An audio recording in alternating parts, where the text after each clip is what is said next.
Il fut un temps, peut-être dans une enfance que la mémoire n'atteint plus avec clarté, où tu parlais une langue que tu ne reconnais plus aujourd'hui. Ce n'était pas une langue de mots, de substantifs et de verbes, mais de sensations pures, un flux de connaissances qui coulait sous la peau. C'était la certitude silencieuse qui te faisait savoir qui entrait dans la chambre avant même de regarder, un changement subtil dans la densité de l'air, une signature invisible qui annonçait la présence. C'était l'étrange et crépitante électricité qui parcourait tes bras et montait le long de ta nuque quelques instants avant un orage, comme si ton corps et le ciel partageaient un secret. C'était la chaleur qui s'accumulait entre les paumes de tes mains lorsque tu les approchais, curieux, fasciné, comme si tu jouais avec une sphère de soleil invisible, un secret palpable qui n'appartenait qu'à toi. C'était ta langue maternelle, la langue de l'énergie. Tu ne l'as pas apprise dans une salle de classe, tu l'étais, dans chaque cellule, dans chaque pulsation. C'était le tissu primordial de ta perception, la manière dont ta conscience, nue et sans filtre, touchait le monde et sentait le monde la toucher en retour, dans une danse constante et sans effort. Mais cette langue, aussi intime que ta propre respiration, fut systématiquement désapprise. Il n'y eut pas de décret, pas d'interdiction explicite la déclarant illégale. Le processus fut bien plus subtil, plus pervers, presque chirurgical dans sa patience implacable. Ce fut l'échange silencieux, jour après jour, du ressentir contre le savoir, de l'intuiter contre le mémoriser, de l'être contre le paraître.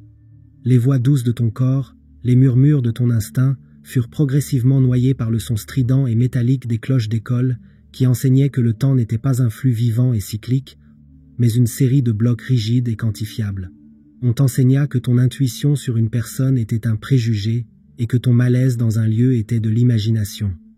La sagesse innée qui pulsait dans ta poitrine, une boussole interne infaillible, fut gentiment mise de côté et remplacée par des piles de livres qui déclaraient que la vérité était quelque chose à trouver à l'extérieur, dans des pages imprimées, des théories et des citations, et non à l'intérieur, dans la résonance profonde et sans équivoque de ton propre être.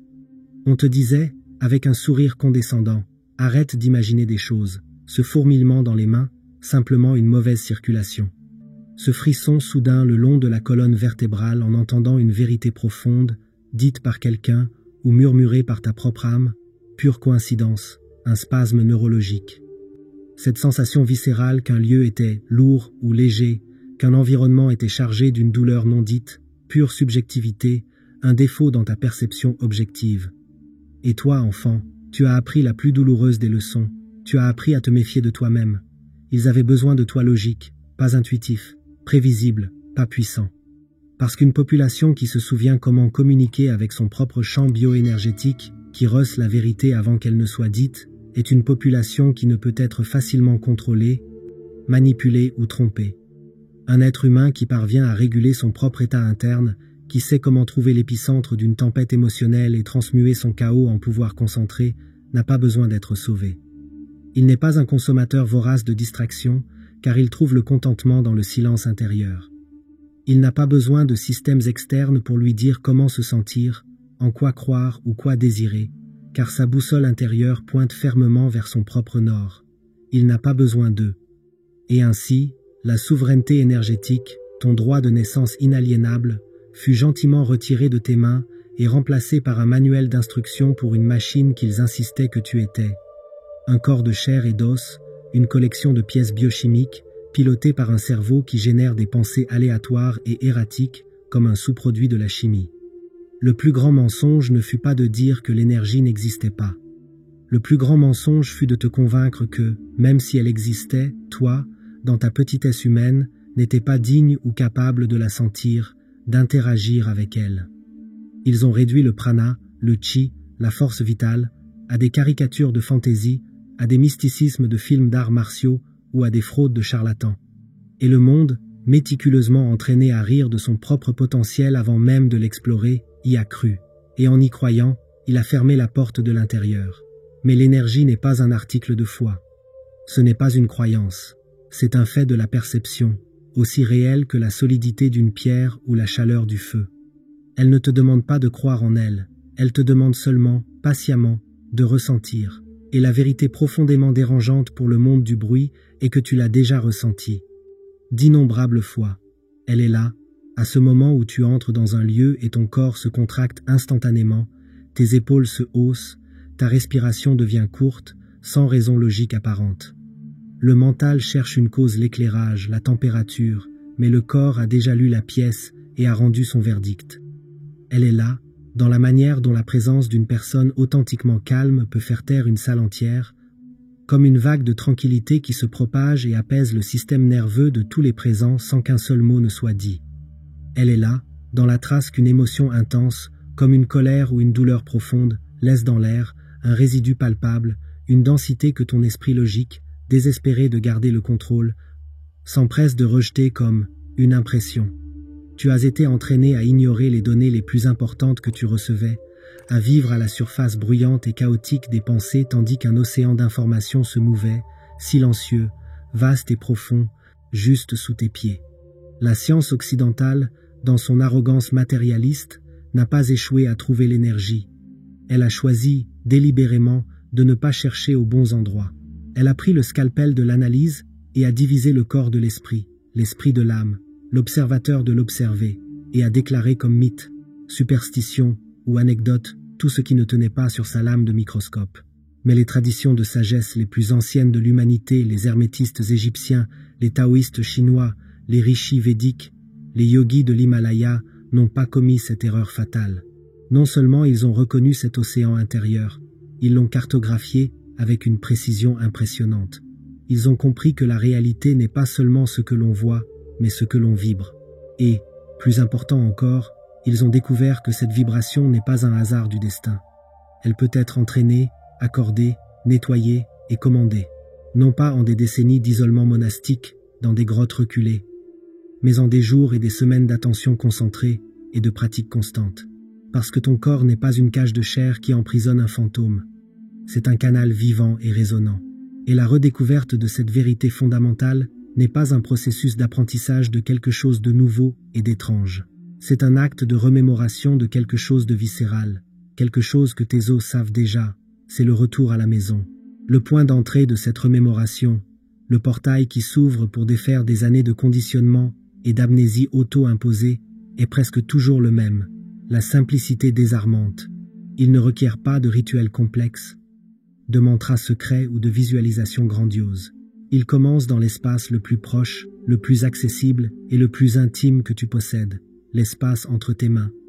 Fais-le maintenant ou imagine-le simplement avec une clarté cristalline. Amène tes paumes à quelques centimètres l'une de l'autre, comme si tu tenais une petite sphère d'air. Maintiens-les simplement là, sans tension, et observe.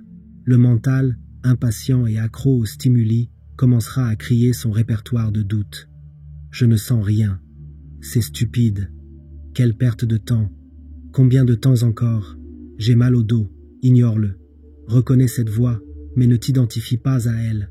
C'est la voix du gardien de prison, l'écho de décennies de ton entraînement à l'oubli. Au lieu de lutter contre elle, porte ton attention, toute ton attention, comme un faisceau de lumière doux et tiède sur l'espace qui semble vide entre tes mains. Ne cherche rien, ne force aucune sensation, n'attends pas de feu d'artifice. Repose simplement ta conscience là, dans ce vide apparent. Sois neutre, sois profondément curieux, comme un enfant qui voit quelque chose pour la première fois. C'est un dialogue subtil, pas un ordre. Et puis, lentement, à mesure que l'effort cesse, le silence commence à parler. Peut-être que cela commencera par une chaleur subtile, une température qui n'appartient pas à l'air de la pièce, une chaleur qui semble émaner de l'intérieur. Ou peut-être une légère pression, une résistance, comme si l'air devenait plus dense, presque comme de l'eau tiède ou de la soie.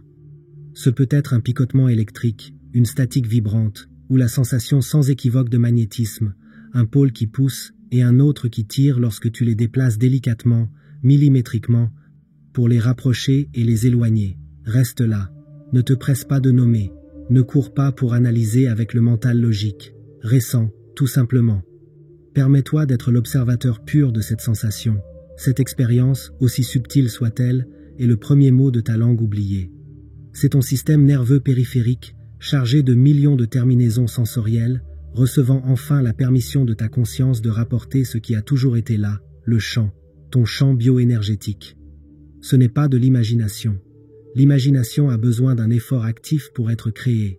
Cette sensation émerge précisément lorsque l'effort cesse. C'est le signal qui était constamment étouffé par le bruit du mental analytique.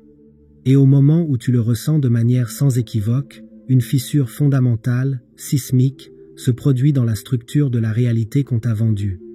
Le doute commence à s'effondrer, non pas à cause d'un argument intellectuel lu dans un livre, mais à cause d'une évidence physique, directe, personnelle et irréfutable. Ton corps ne ment pas. Et s'il ne ment pas à ce sujet, à propos de quoi d'autre a-t-il dit la vérité? C'est exactement là que la plupart des gens s'arrêtent. Ils vivent l'expérience, la classent comme intéressante ou curieuse, puis la rangent dans un tiroir mental et retournent au monde du bruit, de la distraction et de l'incrédulité. Mais ceux qui continuent, ceux qui traitent cette première sensation non pas comme un tour de passe-passe, mais comme une invitation sacrée, découvrent qu'elle n'est que la pointe d'un iceberg colossal et lumineux. Ils apprennent, avec la pratique, à amplifier le signal, à le déplacer avec le pouvoir de l'intention, à le sentir non seulement dans les mains, mais pulsant le long de la colonne, s'épanouissant au centre de la poitrine, formant un halo autour de la tête. Ils découvrent que la respiration est l'interface, le bouton de volume, l'outil sacré qui module l'intensité et la fluidité de ce chant. Une respiration courte, anxieuse et thoracique le rend erratique, faible et poreux. Une respiration profonde, lente et diaphragmatique le rend cohérent, fort et expansif. Essaie maintenant. Inspire profondément par le nez, en sentant ton abdomen se dilater. Retiens un instant. Et en expirant lentement par la bouche, visualise ou ressens cette sensation dans tes mains qui s'amplifie, devient plus vive, plus brillante. Elle répond. Inévitablement, elle répond. Parce que l'énergie suit l'attention, et l'attention est guidée par la respiration. C'est le premier mécanisme de la commande. Tu ne fais pas que sentir passivement le chant, tu commences à dialoguer activement avec lui. Et une fois qu'un véritable dialogue commence, il n'y a plus de retour possible au monologue solitaire et limitant du mental. Tu t'es souvenu comment écouter. Maintenant, commence le voyage pour apprendre à parler. Pour parler cette langue avec fluidité, il faut en comprendre la grammaire. Et cette grammaire n'est pas arbitraire ou culturelle. Elle est gouvernée par des lois universelles, des schémas que les anciens hermétistes ont codifiés non pas comme des dogmes religieux, mais comme des observations de la mécanique fondamentale de la réalité. La première et la plus fondamentale est la loi du mentalisme. Le tout est esprit, l'univers est mental. Cela ne signifie pas que le monde est une illusion vide, mais que tout ce qui existe trouve son origine dans la conscience. Ton champ énergétique n'est pas un produit aléatoire de processus biologiques. Il est une émanation directe et un reflet fidèle de ton état mental. Des pensées dispersées, anxieuses et contradictoires créent un champ dispersé, poreux, qui laisse fuir ta force vitale et absorbe la négativité de l'environnement comme une éponge. D'un autre côté, une pensée concentrée, claire et stable crée un champ concentré, cohérent et souverain, qui agit comme un bouclier et un projecteur. Avant d'essayer de envoyer de l'énergie ou de guérir, quoi que ce soit, tu dois apprendre à être une énergie cohérente. Et c'est un travail intérieur de clarté mentale et de maîtrise. Le pouvoir ne commence pas dans les mains. Il commence dans le silence entre tes pensées. C'est la capacité de soutenir une intention claire sans que la graine du doute ne la contamine. La deuxième loi est celle de la vibration. Rien ne repose, tout bouge, tout vibre. Tes émotions, tes pensées, ton corps physique, tout, dans son essence, est de l'énergie à différents taux de vibration. Lorsque tu te sens piégé dans la peur, la colère ou l'apathie, tu n'as pas seulement une mauvaise émotion, tu résonnes, littéralement, à une fréquence spécifique, et ton corps est syntonisé sur ce canal. Cette fréquence, à son tour, attire, par la loi de la résonance, davantage de circonstances, de personnes et de pensées de même nature vibratoire. La maîtrise ne consiste pas à penser positif pour masquer une vibration chaotique, ce qui reviendrait à mettre un autocollant souriant sur un moteur qui tousse. La véritable maîtrise consiste à utiliser des outils concrets pour changer la fréquence elle-même. C'est là que ton corps devient l'instrument d'accordage. La respiration consciente, le son que ce soit par des sons vocaliques comme un simple « om » ou un « a » profond qui vibre dans ta poitrine, ou par l'exposition à des musiques et des fréquences cohérentes et même ta posture, tout cela modifie la vibration de ton système en temps réel. Lorsque tu alignes ta respiration, tes pensées et la sensation dans ton corps, tu atteins un état de cohérence. et un champ cohérent a une force d'influence sur l'environnement qui est exponentiellement plus grande qu'un champ chaotique. Tu cesses d'être une victime passive des vibrations de l'environnement et tu deviens le diapason qui accorde activement l'espace autour de toi. Cela nous amène directement à la troisième loi, celle de la polarité. Tout est double, tout a deux pôles. Les opposés sont identiques en nature, mais différents en degrés. Le chaud et le froid ne sont pas des choses fondamentalement distinctes. Ce sont juste des degrés différents de la même chose, la température. Le même principe s'applique à la peur et au courage, à la haine et à l'amour, au chaos et à l'ordre. Le débutant, piégé dans la dualité, essaie d'éliminer le pôle qu'il ne désire pas. Il lutte contre la peur, essaie de supprimer la colère. Le maître, cependant, comprend qu'on ne peut pas éliminer la moitié d'une équation sans détruire le tout.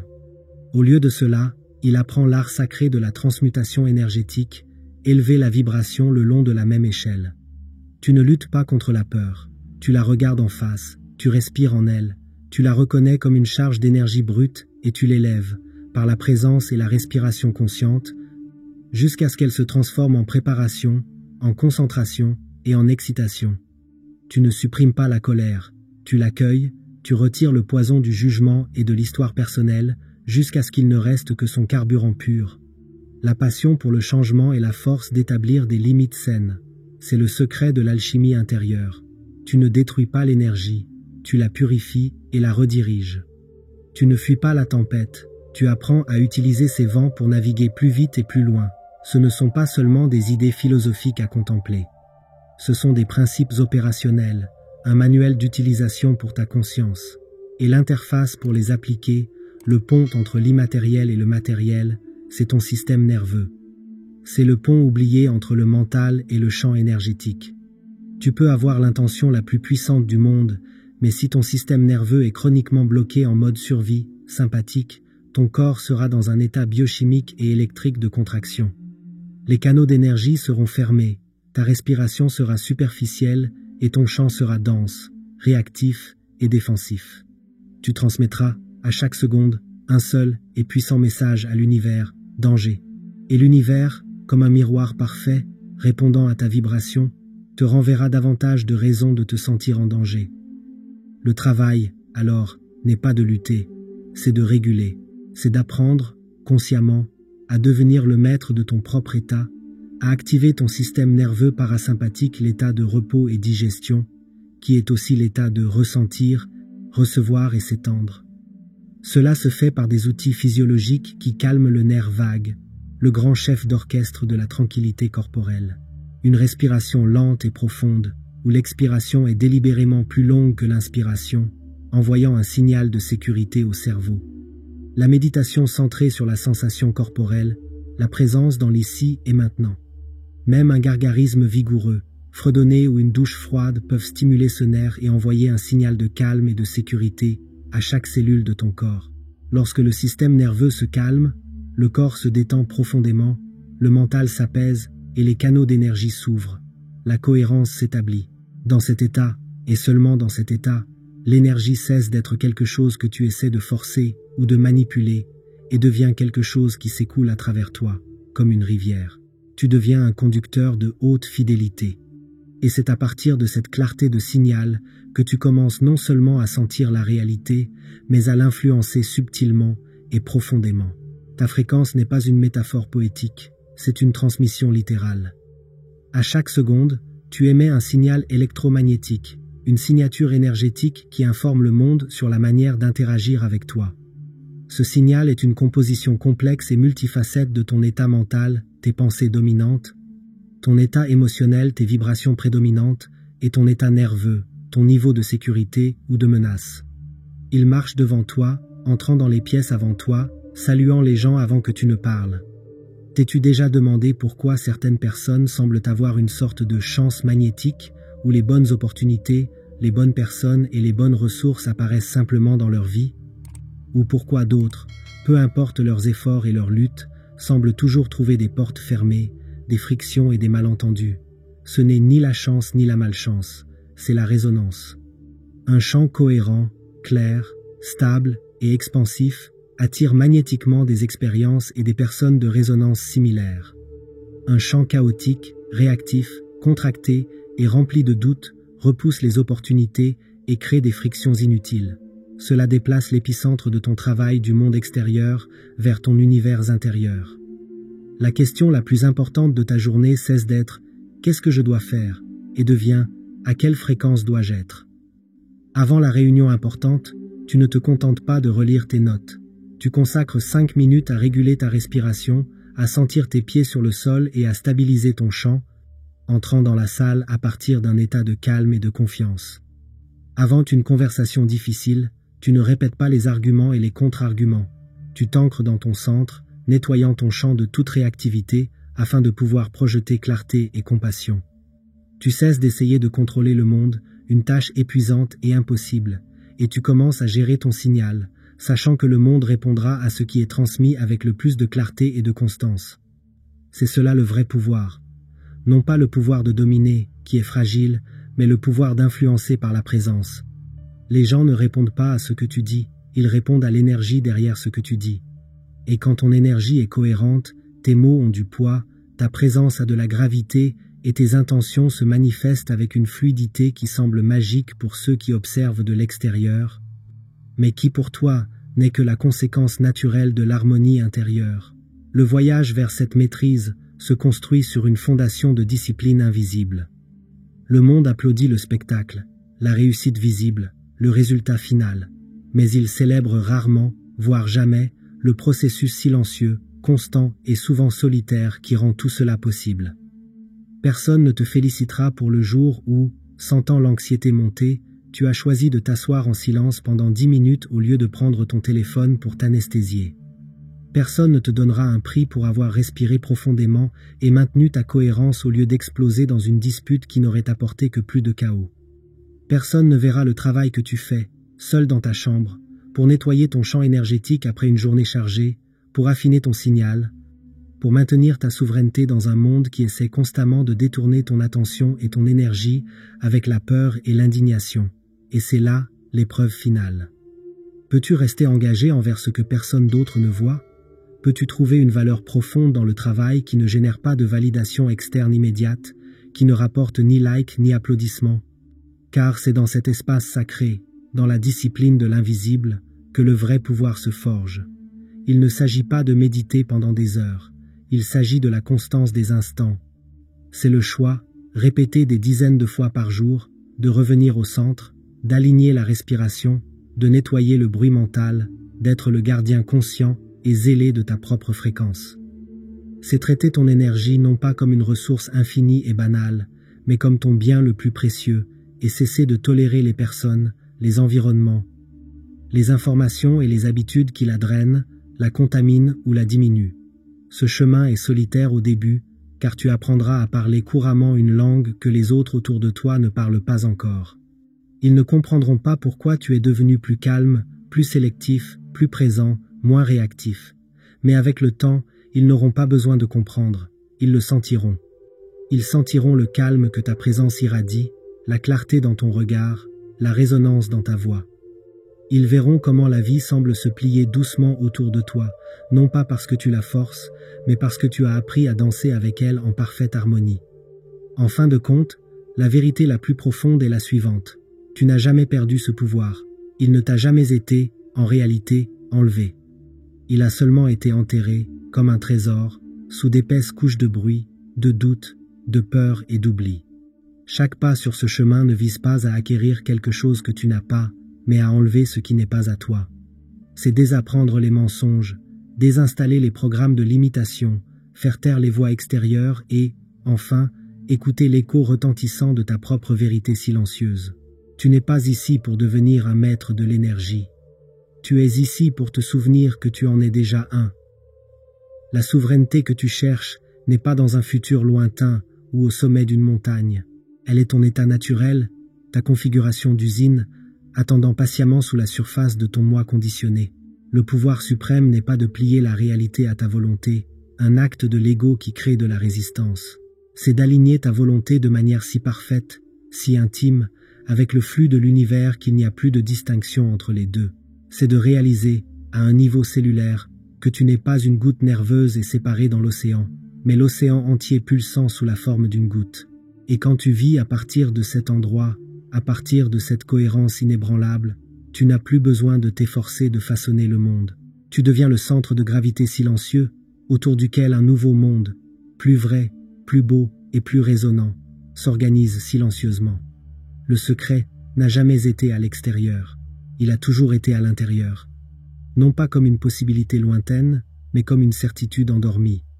Et maintenant, tu te souviens, dans un monde qui vit de stimuli de 15 secondes et de distractions infinies, ta présence ici, maintenant, est un acte de profondeur, un geste que je valorise immensément. Alors, du fond de mon âme, merci. Merci de t'être permis cette immersion et de m'avoir accompagné dans ce voyage jusqu'à la fin. Et pour que je sache qui s'est vraiment connecté à ce message, qui a senti cet appel à se souvenir, laisse un commentaire discret avec le code « Je me souviens ». Juste ça. Ce sera notre signal, notre façon de reconnaître qui est sur cette même longueur d'onde. Pour moi, ce parcours que j'ai décrit dans la vidéo n'est pas juste une théorie. Pendant longtemps, j'ai moi-même été cette personne sceptique qui vivait uniquement dans son esprit, cherchant des réponses dans les livres et la logique. La première fois que je me suis arrêté et que j'ai vraiment senti cette énergie subtile entre mes mains, sans hâte, sans jugement, c'était comme si une porte verrouillée toute ma vie s'était entr'ouverte. C'était un « Ah, alors c'est ça, c'est réel ». Et cette petite étincelle de certitude a absolument tout changé. Ce n'est plus devenu une croyance, mais une expérience vivante, quelque chose que je porte avec moi tous les jours. Et bien sûr, si cette conversation a résonné en toi, si elle t'a touché d'une manière ou d'une autre, n'oublie pas de laisser ton like pour que ce message atteigne plus d'âmes éveillées. Abonne-toi à la chaîne pour ne pas manquer les prochaines étapes de notre voyage ensemble. Laisse un commentaire avec tes réflexions. En plus de notre code, j'adore lire ce que vous ressentez. Et partage cette vidéo avec cette personne dont tu sais qu'elle a besoin d'entendre ça. Le voyage n'a pas besoin de s'arrêter ici. 2 vidéos apparaissent sur ton écran en ce moment même. L'une d'elles t'emmènera plus profondément dans l'art de maîtriser ton esprit et tes pensées.